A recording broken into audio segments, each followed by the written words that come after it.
Hello दोस्तों। आज का एक मोटिवेशनल स्पीकर में बोलने वाला हूँ एक लड़के के बारे में। तो उसका नाम था भगवान। भगवान एक ऐसा लड़का था जो कि बहुत ही बढ़िया था। 15 साल तक बहुत ही टॉप लेवल का था, टॉपर था अपने स्कूल में। भगवान मैथ्स उसका सबसे अच्छा सब्जेक्ट था, मैथ्स में बहुत ही बेहतर था। भगवान का लाइफ बहुत ही बेहतरीन चल रहा था 15 साल उम्र तक। उसके बाद भगवान के लाइफ में कुछ ऐसा हो गया, पूरी तरह से चेंज हुआ और वहाँ से चेंज होके फिर सक्सेसफुल होने तक का सफ़र आज मैं आपको बताने जा रहा हूँ। भगवान का लाइफ बहुत ही बेहतरीन तरह से जा रहा था दोस्तों। 15 साल उम्र तक भगवान टॉप था अपने स्कूल में। उसके बाद उसके साथ एक दोस्त था, एक दोस्त हुआ उसको, उसके घर के बगल में ही था, जो उसका बेस्ट फ्रेंड बन गया। उसने किस तरह से भगवान की ज़िंदगी को तबाह कर दिया, उसके बारे में आज मैं आपको बोलने जा रहा हूँ। उसने कुछ ऐसी गंदी आदतें थी जिससे भगवान की लाइफ में पूरी तरह से बदल दी दोस्तों। भगवान एक बहुत ही बेहतर और एक होनहार लड़का था। तो उस लड़के में कुछ ऐसे गंदे चीज़ थी, उससे भगवान को लाइफ को बहुत प्रभावित किया। वहाँ से उसका डाउनफॉल चालू हो गया दोस्तों। उसी समय से उसका डाउनफॉल ऐसे ही चले गया दोस्तों। 10वीं कक्षा में जिस लड़के को 90 प्लस मार्क मिलने वाले थे उसको 70 प्लस मार्क मिल गए। 12वीं में जिसको 80-90 प्लस मिलने वाले थे उसको 50 प्लस मार्क्स मिल गए दोस्तों। सिर्फ पास हो गया था, बाकी तो कुछ भी नहीं था उसका, मतलब कुछ अचीव ऐसा कुछ नहीं किया था उसने।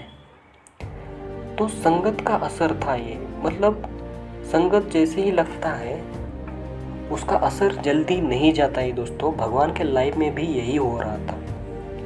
उसके साथ उसने ग्रेजुएशन भी करने का ठानी, ग्रेजुएशन भी करने लगा साइंस में। वहाँ पर भी वो कुछ एवरेज ही रहा दोस्तों। उसके लाइफ में कुछ अच्छा नहीं हुआ, कुछ बेहतरीन नहीं बन पाया।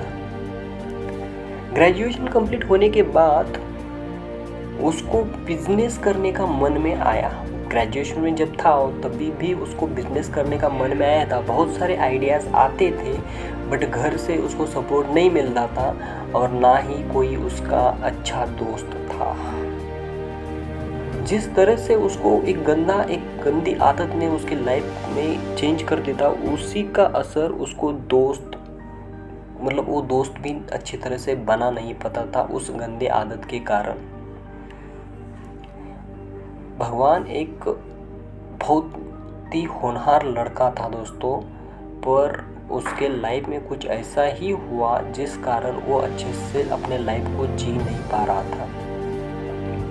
ग्रेजुएशन कंप्लीट होने के बाद उसने डिसीजन लिया कि मैं एमबीए में ग्रेजुएशन करूँगा, क्योंकि आगे जाके मुझे बिजनेस ही करना है। तो उस वजह से वो उसे एमबीए में करेगा। तो मास्टर ऑफ बिजनेस, जो कि बिजनेस कहा जाता है एमबीए को, इसलिए एमबीए को चॉइस किया। वो करने लगा। करते करते उसके दिमाग में बहुत सारी बिजनेस आइडिया आते थे बट वो नहीं कर पाता था, एक्शन नहीं ले पाता था, एग्जीक्यूट नहीं कर पाता था, क्योंकि फाइनेंशियल भी इशू था। उसका घर की हालत कुछ अच्छे नहीं थी दोस्तों। स्ट्रेस, ओवर थिंकिंग और डिप्रेशन के कारण भगवान अपने लाइफ में पूरी तरह से खुद को बर्बाद कर रहा था। उसको कोई भी हेल्प नहीं कर रहा था। उसका लाइफ सभी दूर से देख रहे थे, उसके फैमिली देख रहे थे, उसके रिश्तेदार देख रहे थे, उसके दोस्त देख रहे थे, बट कोई भी उसको हेल्प नहीं कर रहा था। उसका लाइफ, एक लड़का जो टॉपर था वहाँ से नीचे गिरकर एवरेज लेवल पे आ रहा था। उसका, जिस लड़के ने सभी को हिला डाला था जब छोटा था, तो आगे जाके इतनी मतलब एवरेज तक कैसे पहुंचा, इसके बारे में किसी ने सोचा भी नहीं था और किसी ने हेल्प भी नहीं किया था। भगवान बहुत ज़्यादा सोचता था, बहुत ज़्यादा ओवर थिंकिंग करता था, इस वजह से उसके लाइफ में कुछ अच्छी चीज़ें नहीं होती थी। उसको ये समझ में आ रहा था कि यहाँ से अपने लाइफ को बदलना कुछ आसान नहीं होने वाला था, बहुत ही ज़बरदस्त वाला एक्शन लेना पड़ेगा तभी कुछ होने वाला था। बट एक्शन भी लेता था 2-3 दिन के बाद या मैक्सिमम 1 वीक के बाद उसका आदत फिर से बदल जाती थी। इसी कारण से आदत बदलने के कारण भगवान फिर से स्ट्रेस, ओवर थिंकिंग और डिप्रेशन का शिकार हो जाता था। तो उसको डिसाइड करने में बहुत वक्त लग गया दोस्तों कि लाइफ को कैसे चेंज किया जाता है।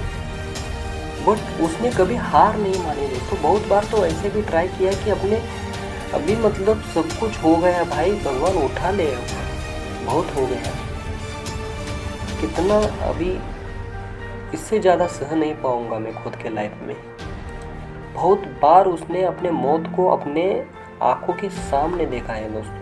इतना डिप्रेशन, स्ट्रेस उसको ओवर थिंकिंग किया था, इतना स्ट्रेस आया था उसके लाइफ में। मौत को बहुत करीब से देखा था भगवान ने, इतना करीब से देखा था कि आप सोच भी नहीं सकते हो कि भगवान ने कितने मौत को करीब से देखा था। अभी उसको मौत से कुछ डर नहीं लग रहा था, क्योंकि मौत से उसने 10 साल तक अपने डिप्रेशन, ओवर थिंकिंग और स्ट्रेस के कारण वो मर गया था। अभी उसको लाइफ को कुछ करना था, तो इस वजह से उसने एक डिसाइड कर लिया कि अभी बस हो गया भाई। अभी तक ठीक था, अभी तक मैंने चुप बैठा है, अभी ना अपने लाइफ में अपने तरीके से जीना चालू करना होगा। इसलिए उसने डिसीजन लेना शुरू किया कि अभी तो मेरा फाइनेंशियल कंडीशन तो अच्छा नहीं है, बट मुझे इसको अच्छा बनाना है।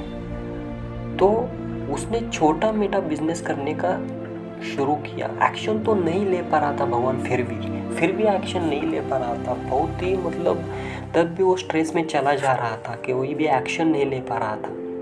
पर फिर भी भगवान ने छोड़ा नहीं, कुछ ना कुछ छोटा मोटा बिजनेस करने का ठाना और करने लगा। कुछ महीने के बाद करने शुरू कर दिया। भगवान छोटे मोटे बिजनेस से खुश तो हो रहा था, खुश तो ज़रूर हो रहा था, बट उससे उसको सेटिस्फेक्शन नहीं मिल रहा था दोस्तों। जो उसको लाइफ में करना था वो नहीं कर पा रहा था।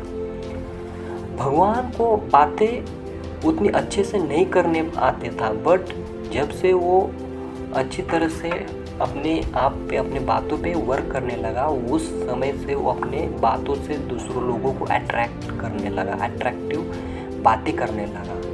भगवान को पता चला कि जो वो छोटा था तब बातें बहुत अच्छी तरह से कर पाता था। उसने जब भी कभी कुछ भी होता ना, उस बातों से उन्होंने बहुत सारे ट्रॉफीज भी जीते थे बातों के कारण। तो उसने अपने बातों को उसने ढाल बनाने की सोचा, उस पर वर्क करने लगा, बहुत ज़्यादा वर्क करने लगा अपने बातों पे, जैसे कि लोगों को अट्रैक्टिव लगने लगी।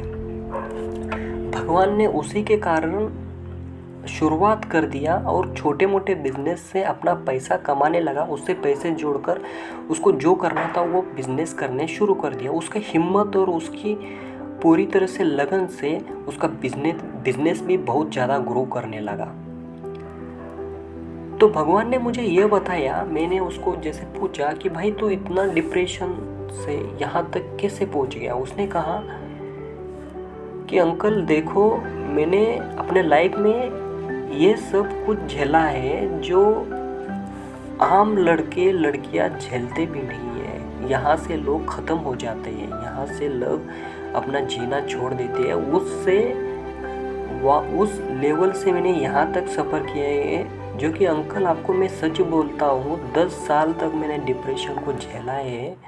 वहाँ से कोई मुझको किसी ने बाहर नहीं निकाला। तो आज मैंने तभी डिसाइड किया था, जब आज मुझे किसी ने हेल्प नहीं किया, आगे जाके मैं भी किसी को हेल्प नहीं करूँगा जिसने मुझे अपने टाइम पे किसी ने मेरे को अपना बहुत ही हेल्प नहीं किया था। देखो, पैसे का हेल्प तो कोई नहीं मांगता है अंकल। मुझे हेल्प चाहिए था बातों से, मुझे हेल्प चाहिए था किसी की शाबाशी का, मुझे हेल्प चाहिए था कि भाई तू चल, मैं तेरे साथ हूँ। ऐसा हेल्प करने वाला एक इंसान चाहिए था मगर पर उस टाइम पे मुझको किसी ने हेल्प नहीं किया। तभी मैंने डिसाइड किया माँ चोद आगे जाके जब मैं एक बहुत बढ़िया बिजनेसमैन बनूंगा ना, तब उनको दिखा दूंगा कि क्या औकात क्या होता है लाइफ में। औकात हर किसी को दिखाना बहुत ज़रूरी होता है, उसने बोला मुझे। तो भाई उससे मुझे यही सीखने को मिला कि भगवान ने अपने लाइफ में जिस तरह से अपने लाइफ को डिज़ाइन किया वो बहुत ही बेहतर था, बेहतरीन था दोस्तों। ऐसे डिज़ाइन करना आसान नहीं होता है दोस्तों। उसने उस लेवल से उठकर वहाँ तक पहुँचा है जिस लेवल से लोग अपने सपने को मार देते हैं। भगवान एक बहुत ही होनहार लड़का था, अभी सबसे बेहतर है दोस्तों। तो इस वजह से मैं बोलता हूँ संगत ऐसे लोगों से करो जिससे आपका कुछ अच्छा हो सकता है, कुछ बेहतरीन बन सकता है। अगर संगत बुरा हो जाए ना, आप लाइफ पूरी तरह से बर्बाद हो जाएगा, आपका लाइफ में कुछ बचेगा ही नहीं। भगवान ने यही किया जिसे उसे करना था। आज एक सक्सेसफुल बिजनेसमैन है दोस्तों, आज वो फुल खुश है। काम ऐसा ही करो दोस्तों जिसमें आपको खुशी मिल जाए। ऐसा काम मत करो जिससे आपको पैसा मिले और जिससे आपको हर दिन आपको स्ट्रेस डिप्रेशन का सामना करना पड़े। काम में खुशी होना चाहिए, उसके साथ पैसा भी ज़रूरी है। ठीक है, चलिए दोस्तों, आपको फिर मिलते हैं।